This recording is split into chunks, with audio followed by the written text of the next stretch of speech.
Ajing, chief of the marshals, stepped down and stood at the foot of the throne. Masters of the inner temple gathered about the star, and unrolled a carpet reaching across the threshold, and the two goddesses, Oahspe and Onesyi, stepped forth from the crystal cushion within the star, and glided, as if on a ray of light, up to the judgment seat of Jehovih. Meanwhile the musicians, a million voices, chanted, "Glory, glory to Jehovih, creator of worlds, whose place is magnificence, and counterpart to endless time. The all, whose great existence surpasses the grandest thoughts of men and gods. His worlds in splendor are the scrolls, on which his hands write with the souls of mortals, his almighty will and boundless love. And now the wheels of the great ship of fire, spread out and around, and all the millions of descended hosts, formed a mighty amphitheater in which Moab occupied the arena, with its 33 million brides and bridegrooms of Jehovih arrayed in white, but differently from the redeeming hosts from the etherean worlds. Moving in unison as one person, in time to the music, without a word of command, the hosts proceeded, each as a shining crystal in the place allotted, and void in nothing, and all so perfect, as if Jehovih had made each a special work of wonder to inspire men with reverence for the talents he had created. The hosts, forming in place according to the music, were so perfectly timed that when the music ceased, all was still. The thrones stood in the east, facing the west. The hosts of Moab, who were the brides and bridegrooms of Jehovih, occupied the lower plane, and the ethereans surrounded them on all sides, rising higher and higher in the distance, in an arrangement to be reflected futurely in corporeal theaters and stadiums, where seats rise as they recede farther from a central stage or arena. God, Sethantes, and sub-god Hadja met the goddesses at the foot of the throne.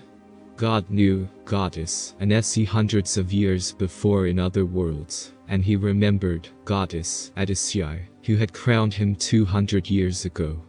Likewise Hadja also knew Oahspe and Onesyi. When they met they all saluted by touching the right hands, and immediately the goddesses ascended to the center of the throne, and God went on the right and Hadja on the left. Goddesses Oahspe and Onesyi looked hopefully on the brides and bridegrooms, but were passive. Presently the voice of Jehovih spoke out of the light of the throne, saying, "Soul of my soul, substance of my substance, I, Jehovih, created man. Out of my corporeal self, I clothed him with flesh, blood and bones. Man's spirit I gave from out of my own spirit, ever present, and I quickened him to move on the face of the earth." God, Sethantes, and the brides and bridegrooms responded, being quickened by the all-light. Out of Corpor I came, quickened by Jehovih's ever-presence. By virtue of his wisdom, power and love I came into the world. To Jehovih all glory is due forever. Again Jehovih spoke, saying, "I allotted man a time to grow, to attain wisdom, power and love, a time to rejoice, and a time of sorrow, a time to beget offspring and know a father's love and care. In likeness of me, I gave him attributes of my attributes, so that man could know me and my love." Response from God Sethantes and the brides and bridegrooms then followed as such. "By the bondage of my love to my descendants, I know my Father lives and reigns, and will watch over me forever." Again the voice of Jehovih said, "I gave man a time in the corporeal form, so that he could learn corporeal things, and to learn where the tree of life springs from. I made man from no self-existence of his own, but from myself, and in the place I quickened him into life, I bound him for a season. But when man has fulfilled his corporeal life I provide death, to deliver him into a new world." Response from God Sethantes and the brides and bridegrooms then followed as such. "Beautiful is your wisdom, O Jehovih, and far-reaching. I was bound in the flesh even as a beast. Like the attributes of a beast was my judgment, struggling for things of the corporeal world. With horror I looked upon death. As a sore calamity I judged your cutting me off. But you delivered me into another world, preserving my judgment whole, bringing me to the heavens of my forefathers. Then Jehovih said, At no time did I bring man, newborn into the world, without a mother and a nurse, and rich nourishment to feed him. Yes, I gave him angels to inspire him, and lift him up, and I provided a Lord of the earth, to manage his kingdoms and nations, and a God in heaven with a throne and judgment seat, so that man in the angel world would be provided, and wisely instructed in soul, to comprehend the glory and harmony of my worlds. Response from God. Sethantes and the brides and bridegrooms then followed as such. Bountiful, O my Father above. From nothing that I knew of, you brought me into conscious being, and in my helpless days, fed me with rich nourishment. You gave me rulers and examples of government on the earth, to discipline my soul to the order of men.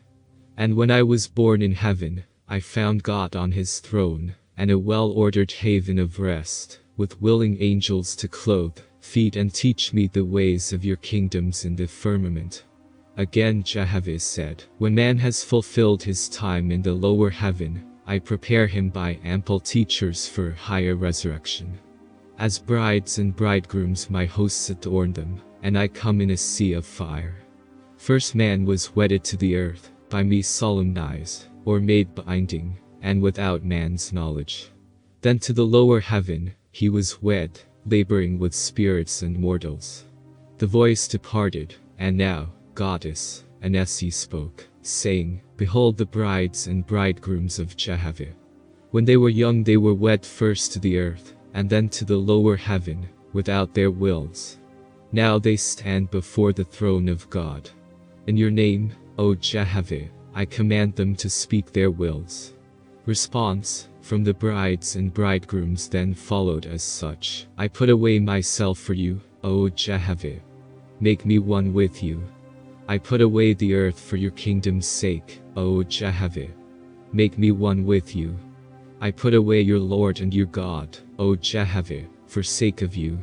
Your Lord and your God raised me up, and made me strong, but lo, the small spark of yourself within my soul has grown to be a giant, a mighty one, bowing to none but you, O Jehovih.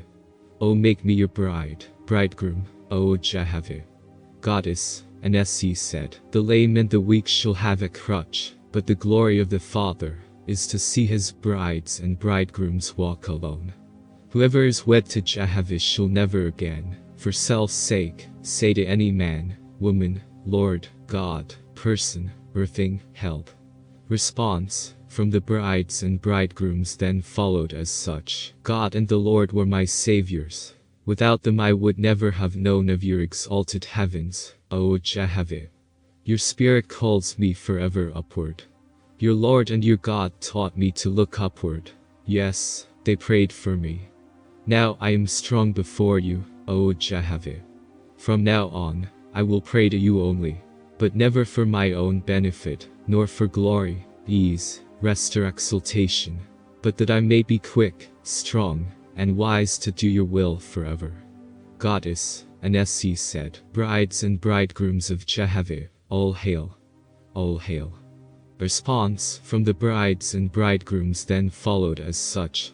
Voice of Jehovih, all hail. All hail. Goddess Onesyi said, To Jehovih and his everlasting kingdoms you are wed forever. Response from the brides and bridegrooms then followed as such. To you, O Jehovih, I am wed forever. Goddess Onesyi said, To be one with him forever. Response from the brides and bridegrooms then followed as such. To be one with Jehovih forever. The voice of Jehovih said, They, the brides and bridegrooms, shall judge from my judgment seat, in them my wisdom shall shine, for they are mine forever. Response from the brides and bridegrooms then followed as such. To consider you first in all things, O Jehovih, this I shall do now and forever. The voice of Jehovih said, Behold, I have woven a crown for them, the brides and bridegrooms, adorn them, these brides and bridegrooms, for my sake." Response from the brides and bridegrooms then followed as such: "I will have no crown, except that woven by you, O Jehovih. For your sake, I will wear your crown forever." The voice of Jehovih said, "Behold, these who were my sons and daughters have become my brides and bridegrooms, they are mine forever." Response from the brides and bridegrooms then followed as such: "I am Jehovih's forever." Goddess Onesyi said, "Pass before the throne, O my beloved. The testimony of Jehovih awaits his redeemed, you brides and bridegrooms, that through the Creator's soon-to-be demonstrated actions of crown creating, crowning, and etherean resurrection, will receive tangible confirmation and evidence of his declarations of redemption, of his saving of you from your animalistic mind of darkness and evil, and his reclaiming and restoring of you to his goodness, purity, wholeness, and the like, now and forevermore. And you shall dwell in the emancipated kingdoms forever." And now the hosts of brides and bridegrooms pass singly before the throne of God, Sethantes, the whole 33 million passed. And during this time the Essenors chanted a hymn of glory, and mists of yellow, blue and red, fell from the firmament above, and the mists descended into the archangels' hands as they stood about the throne, and by them, the archangels, the mists, were converted into crowns, which were placed on the heads of the brides and bridegrooms. And on the crowns were the words, "In one brought forth, delivered in Hunch." As the hosts passed in front of the throne, Goddess Onesyi said, "That which springs out of the earth feeds and clothes the atmospherian, but the etherean draws from the etherean worlds. Behold, the crowns of the earth and of the lower heaven are only symbols of power, wisdom and love, but that which I bring from Jehovah's kingdom contains real virtue." And lo and behold, the brides and bridegrooms became as archangels by virtue of the crowns from Jehovah's hand.